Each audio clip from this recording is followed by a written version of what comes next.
And now, I wish to introduce our next speaker, Mr. Pravin Pardeshi, who is the Principal Secretary to the Honorable Chief Minister of Maharashtra. A little bit about him. He was the topper of the 85 batch of the IAS exam and has been in government administration for the last 29 years. He was collector for Sholapur and Latur and has done extensive work during the earthquake in Latur. Prior to working in the Chief Minister's office, Shri Pravin Pardeshi was the Principal Secretary, Forests, Government of Maharashtra. In recognition of the dramatic transformation he has brought about in wildlife conservation in Maharashtra, he and the state government were presented with a Sanctuary Award in 2011. How did an urban development expert and an economist trained at the London School of Economics metamorphose into one of Maharashtra's most effective tiger protectors and wildlife conservationists? Well, let's hear from the man himself on how he maintains an outward approach in leading the state with a purpose. Over to Shri Pravin Pardeshi. His Holiness Radhanath Swamiji, our host, Mr. Chauhan, CEO of this BSE, Mr. Ajay Piramalji, dear friends, it gives me great pleasure to be here and talk about what the Artha Forum has labeled business with a purpose. Not having worked in the business sector, I was mulling over what one should speak about, and I thought that the interface with government of the business could be an area which I thought I could talk about. Reflecting a bit about how the Indian economy has changed vis-a-vis how it looks upon business, I think one of the fundamental issues was that we got into this whole post-independent growth and development paradigm, looking at capitalist business as the main enemies of the state. So that's how the first 30 years of our growth trajectory showed. When we were students, and we used to think about countries like Vietnam, as students, we used to feel sad about them, that these countries wrecked by how would they ever come up. When after 10 or 15 years in government, suddenly we find that forget about Vietnam, forget about Malaysia, we need to compare India now with Kenya and countries like that. And why did this take place? So there was a fundamental problem about how we conceptualized India's growth trajectory as a government-driven effort with businesses as prime sources of all the malaise in the economy. Well, that was just part of it. Even bigger part of that was that it was like riding a cycle with only one wheel. So you don't have the second wheel. Government can't drive everything. And if you can't leverage the market efficiency, which business entrepreneurship brings in, then you see where Indian economy is versus a small little neighbor like Vietnam, which started much later than us, but realized that they need to leverage private entrepreneurship, even though they are supposedly a communist country. So where does this shifting paradigm relate to today's topic? And that's very important, actually. The main reason why, right from Mahalanobis days, when we were thinking about how India's growth should take place and the state should command the strategic heights of the economy, we always thought that big business, driven by profit maximization, will drive the economy towards only private gain.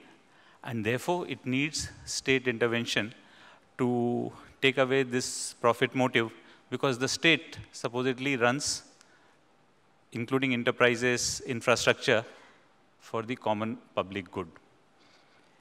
This has not worked at all. And then now, midterm, when we started thinking we need to have PPP models where we combine the best of business and best of government, again, we ran into a problem. And when we talk to when we interlocate with the other group, which stringently opposes working with the private sector in the government side, they say, oh, you're working with the private side. So my own transformation came about when, very recently, we were in Sweden and with the chief minister. And one of the most supposedly profit-making companies is actually a charity. So IKEA, we all think that it makes lots of profits, and it must be, in the sense that we understand. But none of the profits can be used for any of its owners.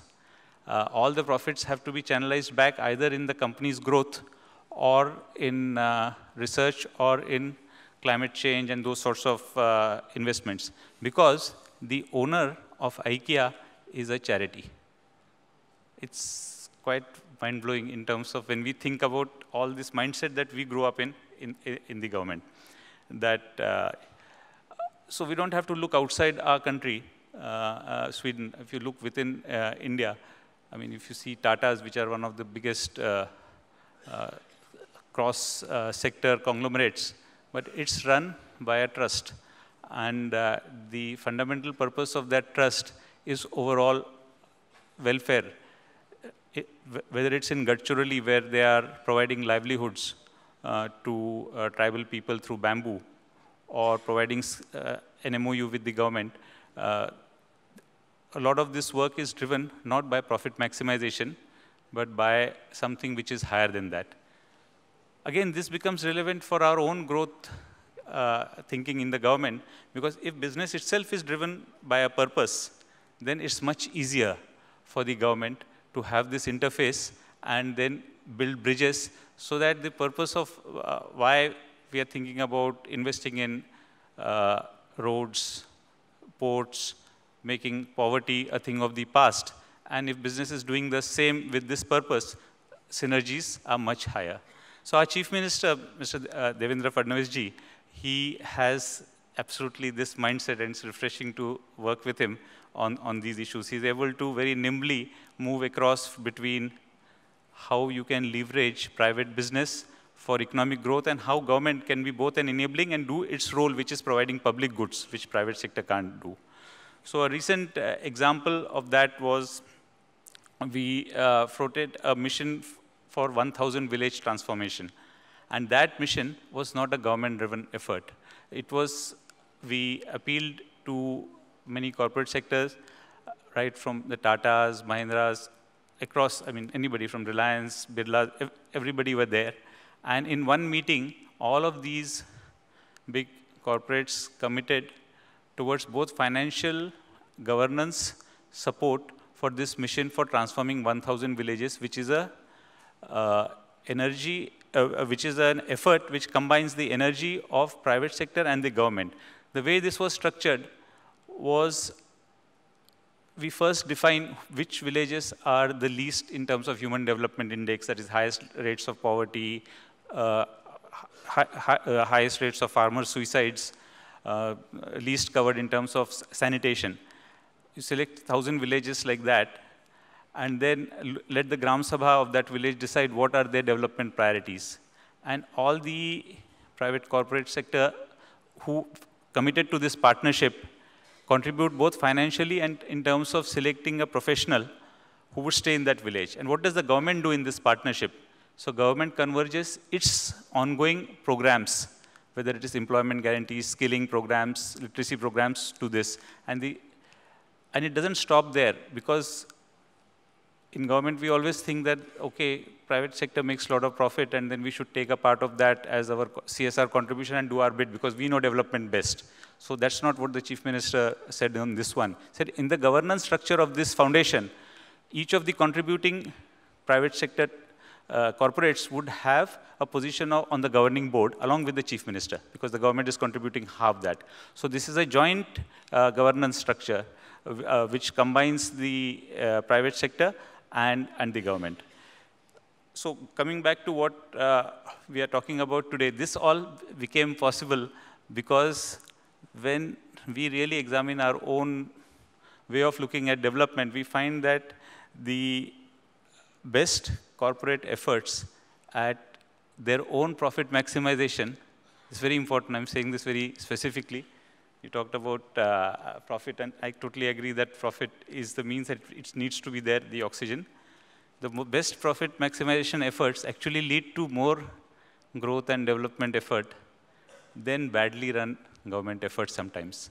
So it's important to combine the two, which is what we are trying to do with this effort. The second big thing which I think our Chief Minister has done in the last 2 years, which is very new, is he has looked at what restricts businesses, corporate effort at things at which they are the most efficient. You see, government, okay, we may not even partner with you, but let's not make you more inefficient than what you would be in a normal system, because the biggest problem is that much of the investment that goes in private sector ends up being far more inefficient than it would be, but for our regulatory heavy hand. So in the last 2 years, right from amending the Bombay Tenancy and Agricultural Land Act, where agricultural land, the reason for this inefficiency is we are not able to transfer our main resources, whether it is land or labor, across sectors without a cost. The cost is regulatory permissions. So all of that has been eased by this, by the government, and the Chief Minister has been the prime driver for this. You would need many permissions if you were to convert agricultural land by a non-agriculturist into industrial purpose. All these have been put on automatic route with a premium payment. Shutting down old industry, which had labor trouble, and transferring it to new industry required NOCs from each and every worker. Those NOCs have been done away with so that land under closed industries can be transferred to news. All of this has been done to ensure that business becomes more efficient, which then comes back to that will work if business works with a purpose, which is of inner motivation. So at the end, what really made me feel very happy is to read in this Financial Times that most of the businesses which run with a purpose make far more money than those which just maximize profit for itself, because the metric of profit maximization leads to incentives to the staff to do the very things which ensures that short-run profit maximization is not sustained over long run, while the larger purpose, which is the overall good, helps. And you know, countries are moving to that end. India and most countries started off with GDP growth maximization. A small little country on our north, Bhutan, doesn't think about GDP optimization, thinks of happiness index. Just like businesses are now moving into a more ethical purpose, if India as a country moves away from purely growth maximization, I think we'll be in far greater harmony in terms of environment and sustainability. So I think that's the big message, and I thank BSE and Artha Forum for bringing me and giving me an opportunity to speak here. Thank you.